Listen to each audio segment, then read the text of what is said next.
بسم اللہ الرحمن الرحیم. السلام علیکم. میں ایوب احمد کھوسا اور ہمارے ساتھ ہیں ندیم اپل صاحب.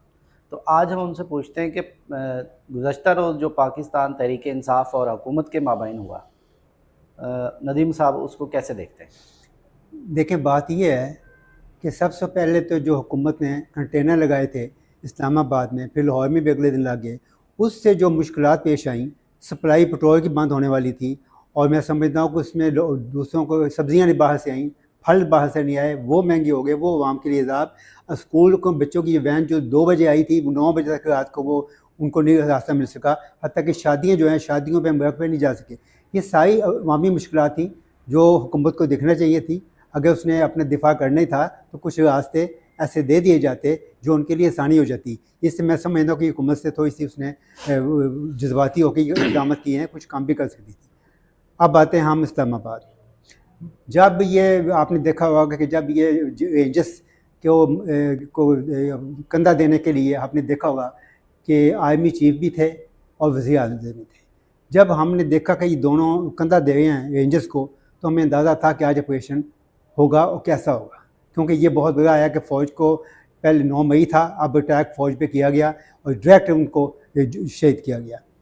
اچھا، ان ساری باتوں کے باوجود میں سمجھتا ہوں کہ یہ جو کچھ بھی ہوا ہے وہ اس میں کوئی فخر کی بات نہیں ہے کہ ہم نے اپنے آپ کو محفوظ کر لیا ہے. جہاں تک آپریشن کی بات ہے، وہ میں سمجھتا ہوں کہ اس میں حکومت نے اسے بار بار وارننگ بھی دی کہ بھی آپ سنجانی میں آپریشن کر لیں، حتیٰ کہ عمران خان کے حوالے سے بھی کہا گیا کہ وہ بھی مان گیا ہے کہ سنجانی میں کر لیں.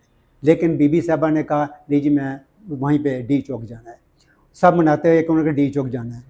اس موقع پہ آپ نے دیکھا ہوگا کہ والی میر گنڈا پور ہیں، انہوں نے بھی وہاں پہ سٹاپ کیا ہوا تھا ڈی چوک سے پہلے کہ آگے نہیں جانا، اور پھر انہوں نے حسب عادت جو انہوں نے کرنا تھا کہ انہوں نے کہا جی میں نماز پڑھنے جا رہا ہوں.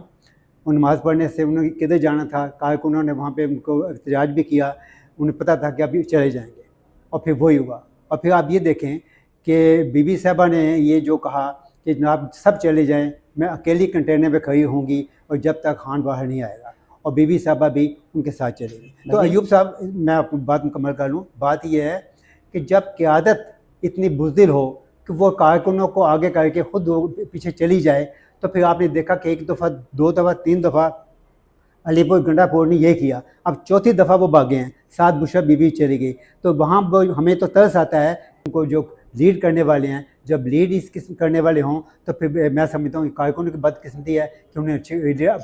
پھر آپ یہ دیکھیں ندیم کہ صاحب اس میں ایک میں بتا دوں، اس میں کوئی بھی لیڈر سوائے بشرا بی بی کے یا اس کے علی مین کے کوئی بھی لیڈر سامنے نہیں آیا، نہ کیسے آیا، کوئی بھی کسی کو آپ نے نہیں دیکھا. تو اس کا مطلب قیادت کہاں تھی؟ آپ ہی کہہ رہے تھے کہ آپ ان کو شاباش دیتے ہیں، کارکنان کو، جی لیکن آپ کی ریاست تو ان کو دہشت گرد سمجھتی ہے اور دہشت گردوں جیسا سلوک کیا ہے. جی، بات یہ ہے کہ ڈی چوک پہنچنے سے پہلے جب انہوں نے ایک پولیس والے کو شہید کیا نا، تو اس کے بعد کیا حکومت ان کے لیے پھول لے کے کھڑی ہوتی؟ کیا بسم اللہ آپ آ جائیں؟ سر آپ کیسے کر سکتے ہیں اس طرح؟ کیا سیدھی گولیاں چلائی ہیں؟ یہ ریاست کا دیکھیں، یہ کام ہے. بھی بات سنیں، اس کا عینی شاید نہ آپ ہیں نہ میں ہوں. ہم نے اب تک سوشل میڈیا پہ سنائی جو بھی ہیں، ہو سکتا ہے اٹ میں پاسبل کہ دیر میں بی سم فیکٹس. سر دیکھیں، اگر 1-2 پی ٹی آئی کے لوگ مرے ہوتے، ٹھیک ہے، 1-2 کو گولیاں لگی ہوتی تو یقیناً یہ دھرنا ختم نہیں ہوا ہوتا. یقیناً زیادہ لوگوں کو وہاں پہ گولیاں ماری گئی ہیں، جس وجہ سے یہ واپس گئے بات سنیں اور مجبور ہوئے. اگر ایسا ہوا ہے، سوشل میڈیا پہ بہت کچھ آیا ہے، باہر پہ شباز گل میں سبھی بہت کی فتائی، کوئی کہتا ہے 100، کوئی کہتا ہے 20، کوئی کہتا ہے 50. ابھی کسی کے پاس کوئی کنفرم اطلاع نہیں ہے. ابھی میں نے دیکھ رہا تھا کہ حکومت کے طرف اعلان کیا گیا کہ جو آپ کو راشن دکھائی جائیں گی وہ جعلی ہوں گی، اس میں کوئی حقیقت نہیں ہوگی. لیکن یہ بتانا بھی اس بات کو مشکوک بناتا ہے کہ کوئی نہ کوئی بات ہے. حکومت نہیں ہے کہ ایسا کچھ کام کیا ہوا ہے. نیگلیکٹ نہیں کر رہا، لیکن میں سمجھتا ہوں کہ یہ ہماری ملک کا المیہ ہے.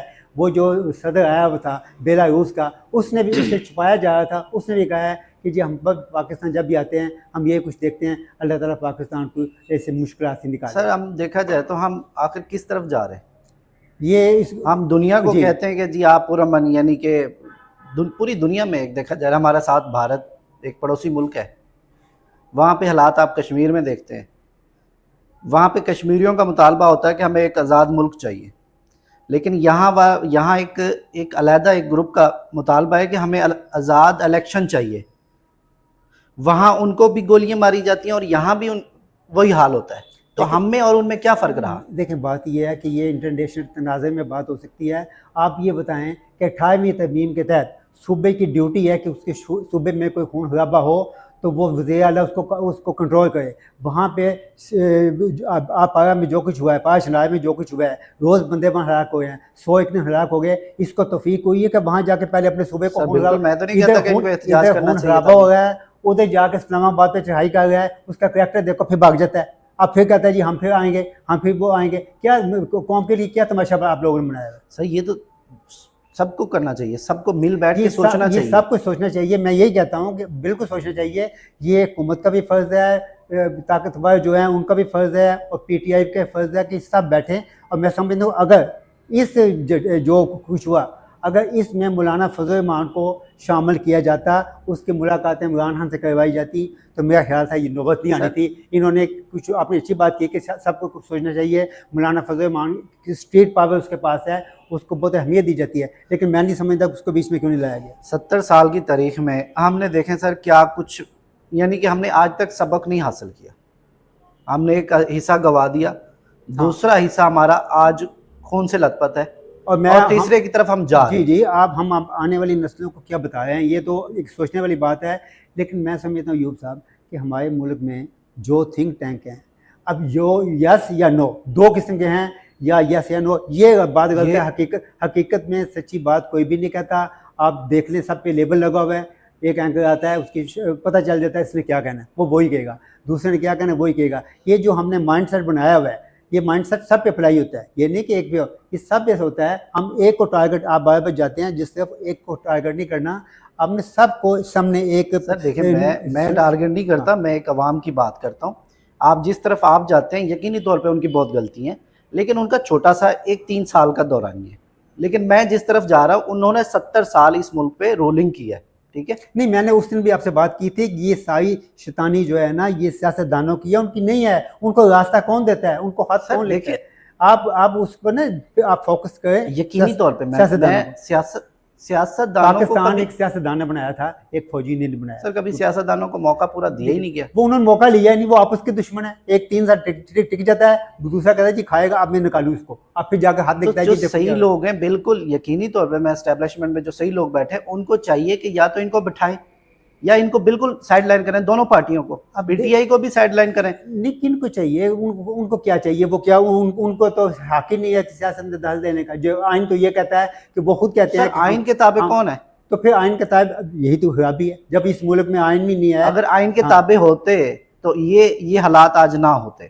دیکھیں جو آئین پاکستان ہے نا، وہ اس وقت اپنی صحیح شکل میں نہیں ہے. ٹھیک ہے، اتنی ترمیمیں اس میں ہو چکی ہیں، اس کا حلیہ بگاڑ دے گیا. اب لاسٹ میں 26ویں ترمیم کی گئی ہے، اس نے عدلیہ کو ہی چھین لیا ہے حکومت نے. ٹھیک ہے جی ہم جو تو میں سمجھتا ہوں کہ خرابیاں ہر آنے والے دن اضافہ ہو رہا ہے. اس کے لیے تمام اسٹیک ہولڈرز کو، تمام سیاستدانوں کو، اور جو بھی اس میں آتے ہیں ان کو بیٹھنا چاہیے، اور پھر ایک عوامی سطح پر فورم ہونے چاہیے، عوام کی رائے لینی چاہیے. پھر اس کی روشنی میں کوئی ہمیں روڈ میپ بنانا چاہیے. سر عوام کے الیکشن کو تو ایکسیپٹ نہیں کیا گیا تھا، عوام کی رائے کو کس نے ایکسیپٹ کرنا ہے؟ کسی کے الیکشن کو ایکسیپٹ نہیں کیا جاتا. وہ تو جانے کے بعد، وہ تو جب ہی الیکشن ہوتا ہے. آج یہ الیکشن سے لے کے اب دیکھیں انہوں نے ترمیم میں ایسی چیزیں ڈال دی ہیں کہ جو موجودہ چیف الیکشن کمشنر ہیں وہ آنے والے نئے وہ آپ صحیح بات بیٹھے رہیں گے جناب، وہ گھر نہیں جا سکتے. ہم مفروضوں پہ بات نہیں کرتے. ہم جو اس وقت بات کر رہے ہیں کہ جو کل ہوا ہے، مفروض ہے سر، ایسا بالکل جو کل ہوا ہے اس کا کیا ہونا چاہیے تھا، اس پہ دنیا نے بھی دیکھا،